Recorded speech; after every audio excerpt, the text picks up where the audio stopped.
kind of random. What up? It's Jens from Hip Hop Twitter Podcast with a quick message to let y'all know that we now have merch. You like t-shirts? Well, we got them. We also have mugs, we have stickers, and magnets.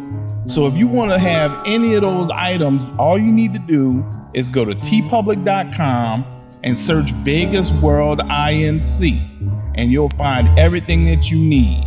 Vegas and I would like to say thank you for your support.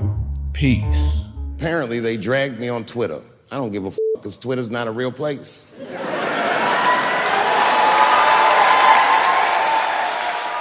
Twitter? Oh no, don't be trying to Twitter me, boy.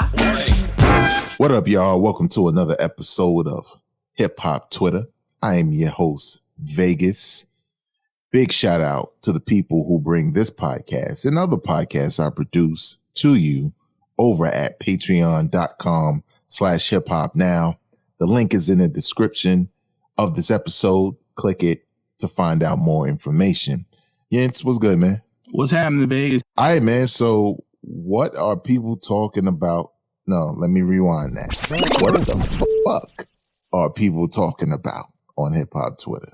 You'll never find me listening to Griselda. I'm not hating.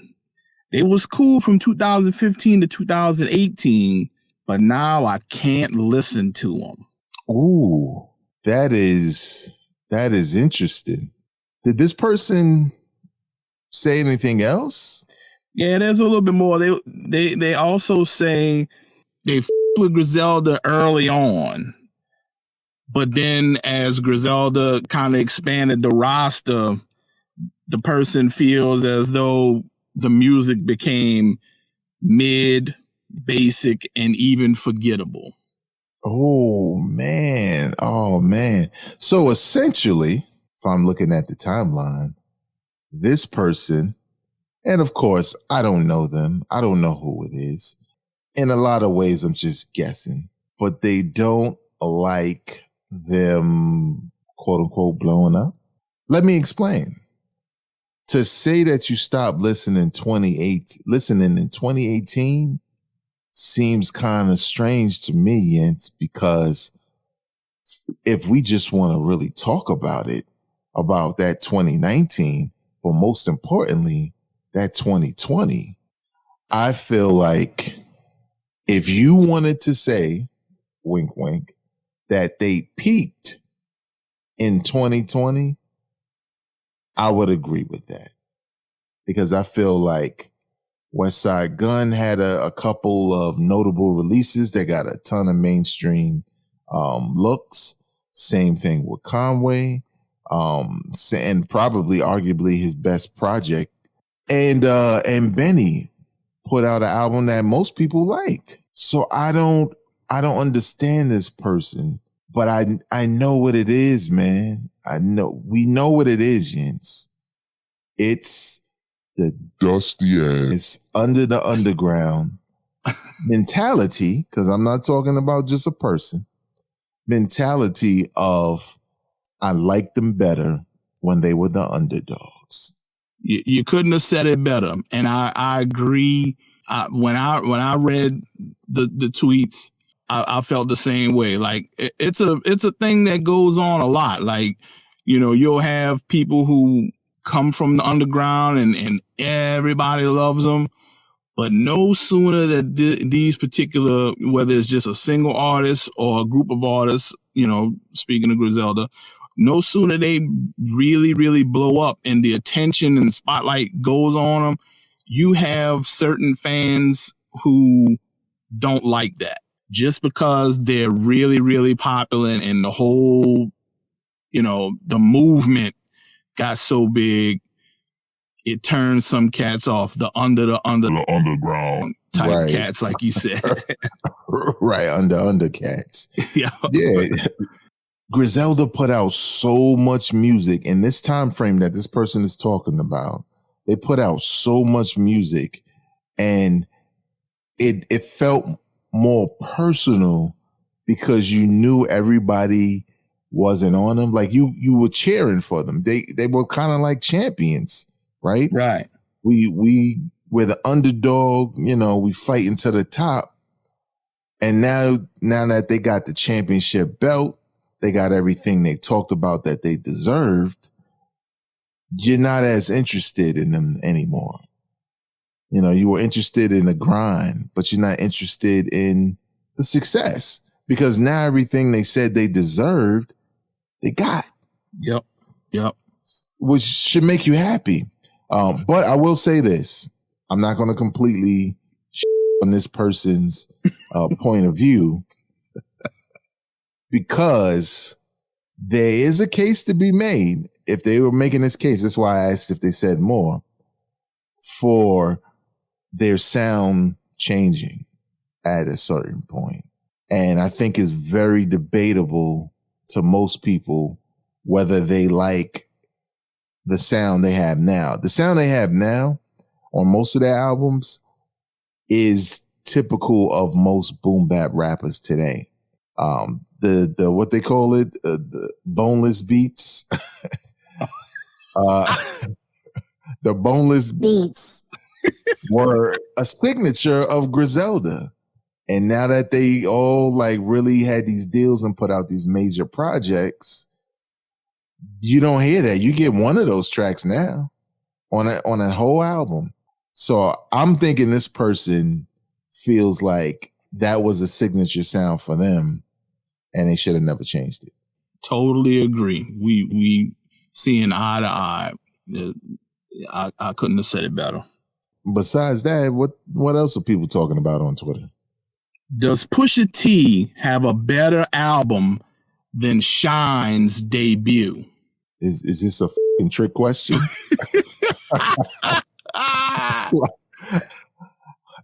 Come on. Oh, see, look, y'all. This is exactly why we do this podcast. Because we're not lying. On hip hop Twitter, you will hear takes that you have never heard in any hip hop circle, barbershop, whatever, wherever they do hip hop now. Who the hell knows? Of course he does. That Shyne album, see, this revisionist history, man. The Big L, rest in peace. But we all know how we felt about these albums when they dropped. Don't get me wrong. I think that Shyne debut album, I wasn't crazy about it when it dropped, but I think it had some legs. It definitely has if you go back and listen now, you might like it a little bit more now. But Pusha T, Daytona by itself. Right. Man, hey, yo, I don't know. Oh man, this is wild. How do your fingers work to type that question, for one? And are you serious? Can't be. You can't be. That album, Shyne came out in 2000, if I'm not mistaken, right? So yeah, you mentioned the Daytona, but then you also got My Name Is My Name. You got the King Push, and you got the It's Almost Dry joint that not too long ago dropped. Right. That Shyne album. That Shyne album just no. Hell yeah, Pusha T got. I mean, we just named a bunch of them right there. We really just named his catalog. Yeah, I mean, look, I mean, even if you wanted to pull the Clips albums out, the Shyne it just don't match up. It's outclassed. Simple and plain. Simple and plain. Even going back listening, like you said, there's joints. I mean, we're not trying to just, all over Shyne. That sounds crazy, shit over Shyne, but yeah, nowadays a young boy says you got to say pause, but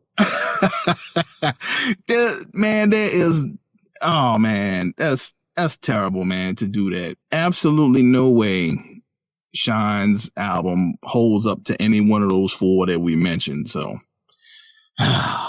what are you gonna do? I think people look back and they say to themselves, the song Bad Boys was cool. I agree. I loved it the minute I heard it. Right. But when you go back and really listen to this album, the commission is what people remember, and they just, drape the entire album with that song and its sound and say that's what the whole album sound like. Right. But y'all forgetting about That's Gangsta. That was one of the corniest records I ever heard in my life. And it was a single. Oh man. Lord have mercy. You know what I'm saying? It was a bad idea. But chill with the revisionist history, man. So Jens, let me ask you this, right? A related question. Mm-hmm. Me and you just appeared on Apartment 5B's podcast. Shout out to Kill. Talking about, some of the slept on or just forgotten albums, hip hop and R&B of the 90s, right? Because we know how that goes. Time passes. Some of us continue to listen to a lot of this stuff. Some people forget it even came out, or that they even liked it as much as they did back then because they just haven't heard it in years. Right. I feel like that happens with Shyne and, like I mentioned, Big L's debut. What do you think is the reason why hip hop fans on Twitter and social media in general go to albums like Big L's debut and Shyne's debut and give them more props than they ever got when they were released, when they actually had a buzz? That's the multi-million-dollar question, because I don't know why people do that. If you go back, it's been a long time since I listened to it. I listened to the Shyne in preparing for this.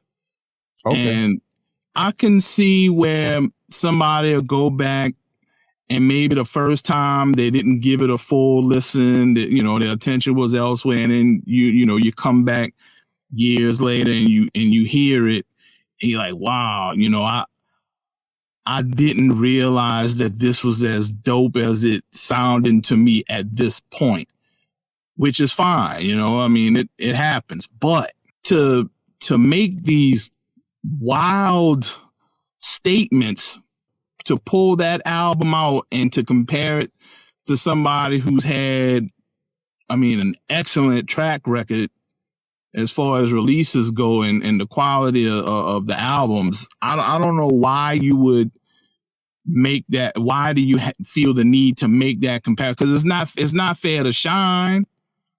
It's not fair to Shyne if you really want to be objective about it. You know what I mean? Like, you can go back and you can hear it and it could be dope.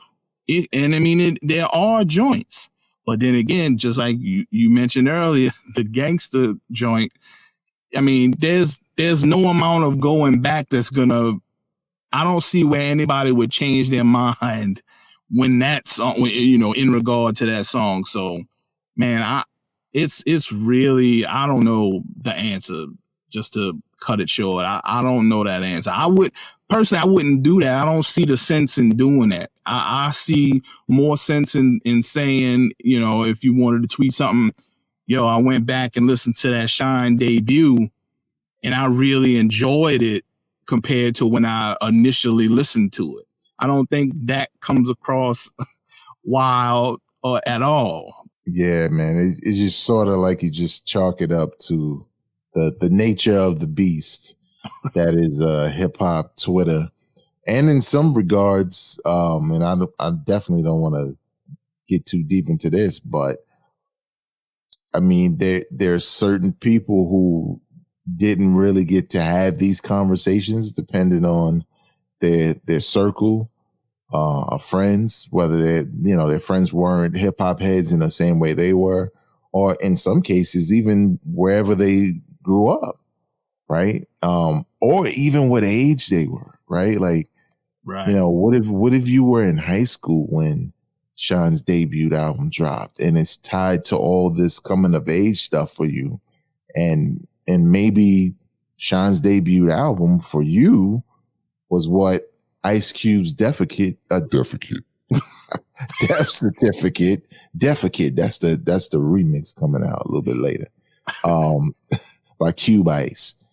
You know what I'm saying? Like, I guess it's a case of the impression some albums, some MCs make on you, and maybe it's that relatable. But the point of this podcast is that is cool, but do not say dumb like it's better, because then you invite this conversation. Unless you get what you're asking for. You get what you're asking for. Right. You're going to get what you asked for. Okay.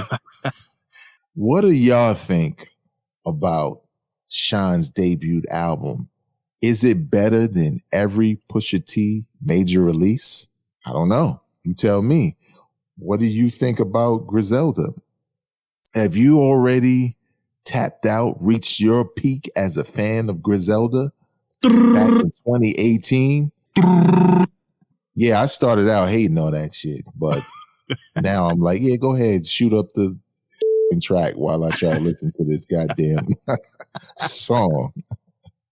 Let us know in the comment section below, or if you're not watching this on YouTube, follow us on Twitter.